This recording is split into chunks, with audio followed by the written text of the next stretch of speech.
All right, my friends, welcome back to Frog Boy X1 Gaming. I'm Andrew, and today we have kind of a special video. Somebody requested this. I don't understand why. They would want to see what Battlefield 5 looks like on PS5 Pro and Xbox Series X, but hey, you know what? Science is science. So we're going to go ahead and look at this, and it actually brought up a very important thing that kind of is going to probably resonate across, like, from the PlayStation 4 generation. So if you guys remember when PS4 Pro came out, Mark Cerny and the team had introduced a new upscaling called checkerboard rendering, which was rapid pack math using 16-bit precision or whatever.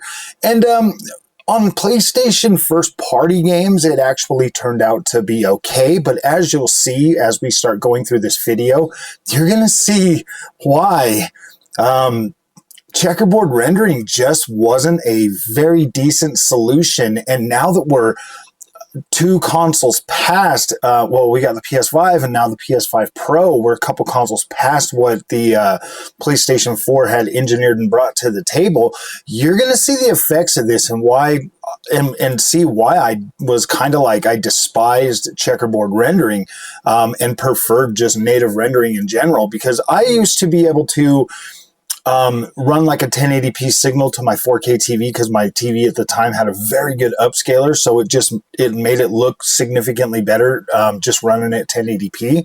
But now when you use checkerboard rendering, the upscaler doesn't really know what to do because of all that, all that nonsense in there. So checkerboard rendering was a very big mistake.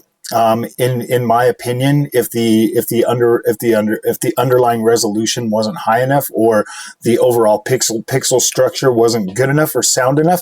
And so you guys are going to kind of see some of that as we go through this video. And I hope that this isn't you guys thinking that I'm just nitpicking or anything like that.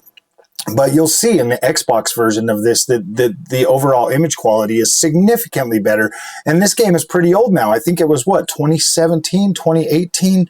When this game came out. I mean, we were still rocking the 20 series and GPUs. So I just want you guys to look at this and don't read too much into this. Don't think that this is a jab at the PS5 Pro, because clearly the PlayStation 5 Pro could easily, render out this game at native 4K, 60 frames a second easily.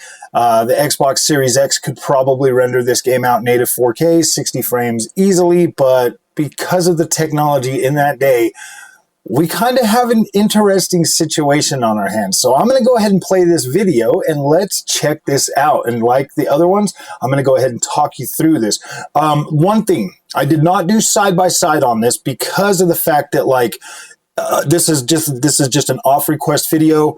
Those take a lot more time. I got to figure out like a certain thing. So I just did this Norway thing, and we're going to run through the PlayStation version, then we're going to run through the Xbox version, and then I'll give you my final thoughts at the end of the video, and then we'll move on from there. And tell me if you guys like this format better than a side-by-side, or if you guys still want to see side-by-side in certain games. This format, I want to test this out and see how it does. So let's go ahead and start the video. All right, here we are in Norway in 1940. This is when the war began. I did kind of leave some of this stuff in here. Now, first thing you're going to notice, the darkness, okay? This was part of, I don't know why this is so dark on the PlayStation 5. It really, some people might like that look, some people might not. As we spin the camera around, you're going to notice over here on that little rail that goes across, you can see it breaking up and like really shimmery back there. And then as we get on the ground, and then we start to move toward see this turned over train car right here. You see how it's, now I'm pointing at it, now watch that, how it kind of disappears, like there's not a whole lot of information there. That is checkerboard rendering. That is so atrocious that it's like, oh my gosh, that is a solid piece of metal, and we were literally able to see through it. As we get over here, most of the other image quality obviously looks pretty decent. You're not missing a whole lot. You can obviously see the soldiers. You can fight. You can easily do the combat and stuff. Not a problem. Was not a major issue or anything like that. Now I did go a little bit slower on this PlayStation version while I was checking things out. Now right here, we're gonna notice it again. We're gonna look at this fence, and you see the fence just kind of fizzles when you're kind of away from it. We'll get a better look at that just in a second here. Let me just take out this mob of guys. You can look right directly ahead at that light that's shining down, and you can see just how big and chunky the snow is. It's like it doesn't really know what to do with it. Not a horrible look. I mean, I live in Utah. I've seen some really big snowflakes, so it's not really that much. But like the way they go like transparent. Now look at this fence. You just see how it breaks apart, and it's just like crawling the whole time. There's some lost information there. It's not really a good overall upscaler to use something like checkerboard rendering, especially in something like this on this level with so much movement. You know, all the particle effects from like the snow and stuff like that. Over here, you got this fence in the background. Clearly just shimmers the whole time too, but you can just chalk that up to the light behind it with the snow going through it. I mean, you can find a way in your head to be like, oh, okay, yeah, that just... I personally don't hate it, but it is kind of distracting on this game for the most part. Now we're going to get over here and we're going to look at some of this chunky snow, the chunky snow, the snow, how it just kind of... It gets super freaking chunky on this, man. And we're only doing the Norway part. We're just looking at this to kind of give you an idea of, because this was like the most egregious that I was able to see. I did record the whole intro to the full video, but that would have just been way too long, and trying to line it up. I did try to line it up, but I was taking my time lollygagging, looking at the snow, and on the Xbox version, I just blew right through it. I was like, what the freak? That was that was absolutely freaking crazy. So I have to pause it just for a sec, or not pause it for a second, but yeah, we're getting over here. So that was the big thing on this, is like you can definitely see that checkerboard rendering and what it does to your image quality, and how it can, you know, completely distort the image, or like break things apart, or kind of ruin things a little bit. Whereas over here on the Xbox version, immediately you're going to notice this is much brighter.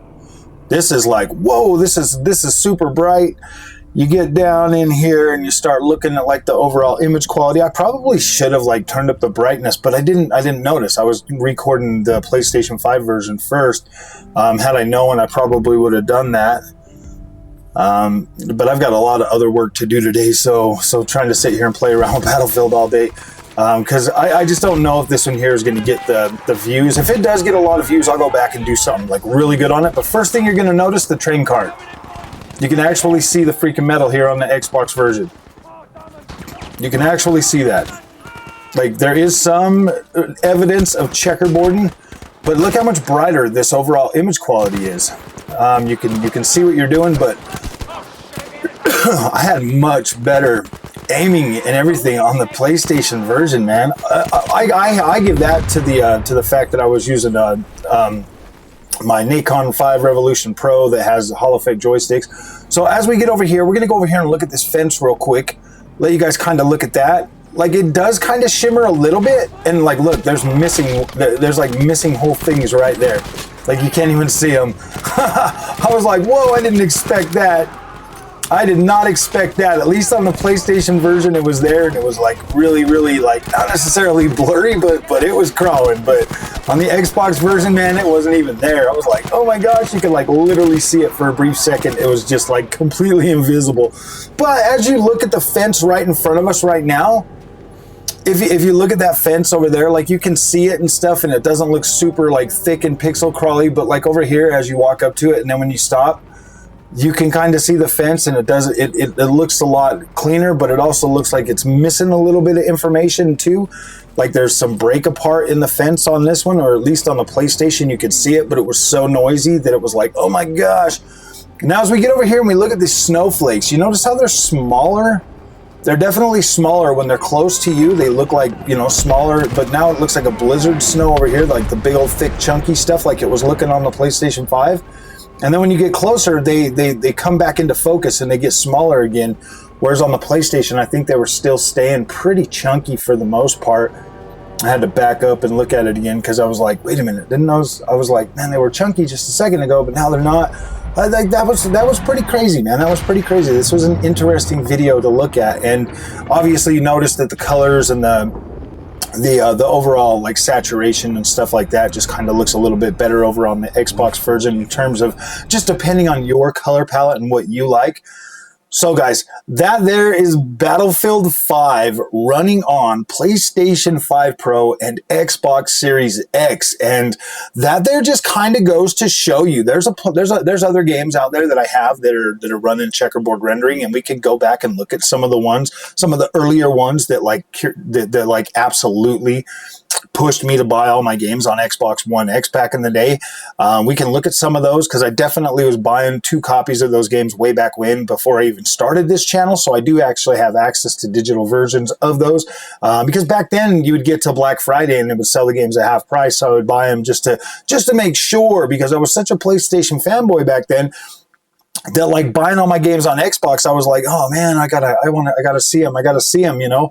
And so, yeah, guys, that was my whole beef with checkerboard rendering. And it's like, them Checkerbirds are coming home to roost right now, man. That's crazy. That's crazy. I did not expect to see something that egregious still on like the PlayStation 5 Pro. Like I was like hoping that wouldn't be the issue, but we can actually go back and look at that, maybe do like some extra videos, you know, kind of not necessarily, you know, bagging on PlayStation for it, but like definitely draw like a comparison, you know, between like the upscalers and stuff that these companies are trying to bring to these games, because some of the upscalers do pretty good. And some of them are just absolutely atrocious. Like FSR, in its many iterations, it has gotten, it's been good sometimes, but then it's just been like something you wouldn't want to use. And I feel the same way about DLSS as well. Like I just kind of feel that way about upscalers. Sometimes they're worth using, sometimes they're not. And you know, most of the time you get an overall image quality that, you know, the upscalers can absolutely make worse, whereas a native resolution, if Sony would have just kept the things that said, hey man, look, if your game can't hit a cleaner looking image with checkerboard rendering, just render it native resolution. Native resolution is paramount if you are running on a 4K TV.